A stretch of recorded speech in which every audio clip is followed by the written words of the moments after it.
Welcome top news today. By Jabin, BotsfordThe Washington Post-Getty images. If you can't produce peace in the Middle East, nobody can, Donald Trump confidently told his son-in-law, Jared Kushner, shortly before his inauguration.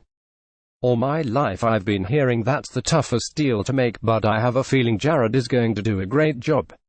Yet it seems increasingly likely that nobody would be a safer bet. Kushner's hypothetical peace plan was kneecapped before it could take shape by an announcement from his father-in-law that the U.S. would move its embassy in Israel from Tel Aviv to Jerusalem. That pronouncement infuriated Palestinian leaders, who declared an effective end to peace talks. Now, the New York Times reports that the plan's release is on the horizon, but that even Team Trump acknowledges it may be dead on arrival. Despite a global outcry following the embassy decision, in recent weeks both the White House and the President have insisted that all is well. The Palestinians, I think, are wanting to come back to the table very badly, Trump said during Israeli Prime Minister Benjamin Netanyahu's recent Washington visit. But the Times notes that behind the scenes, the administration is working overtime to find a way to present its plan as viable. And so far the details, which were reportedly drawn up by three people, including Kushner, who have no diplomatic experience, do not inspire confidence. The plan will not call for a two-state solution as one of its goals, though it will prescribe pathways for the creation of two states. Nor will it call for a fair and just solution for Palestinian refugees, though it will offer steps to deal with the issue of refugees. Mr. Trump's aides described a multi-page document, with annexes, that proposes solutions to all the key disputes: borders, security, refugees, and the status of Jerusalem. They predicted that the Israelis and the Palestinians would each find things in the plan to embrace and oppose. In delving into the fine details, the White House is turning the traditional formula for peacemaking on its head. Previous presidents, from Bill Clinton to George W. Bush, avoided going beyond broad strokes for fear that it would give both sides more to object to. But officials said that was no longer sufficient.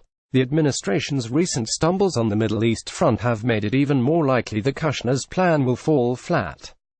Palestine's leaders were more or less unequivocal in their condemnations when the White House announced the embassy move, which officials claimed would not undercut Kushner's work but would instead paint the president as someone who stands by his word, isn't intimidated by threats, and doesn't cave to international pressure.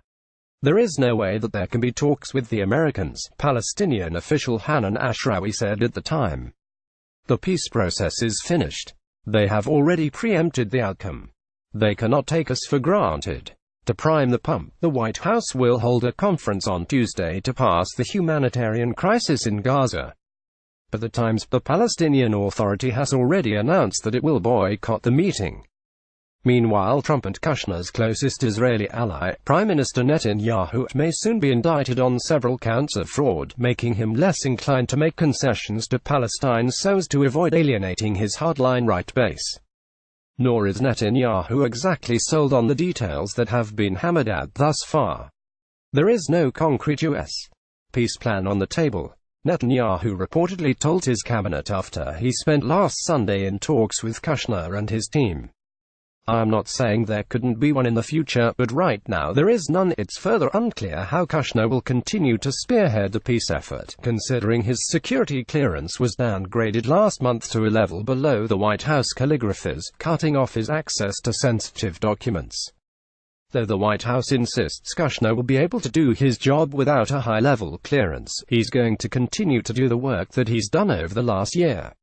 Press Secretary Sarah Huckabee Sanders said during a recent press briefing last week the first son-in-law was laughed out of Mexico by lawmakers who considered him very weak and devoid of the president's blessing.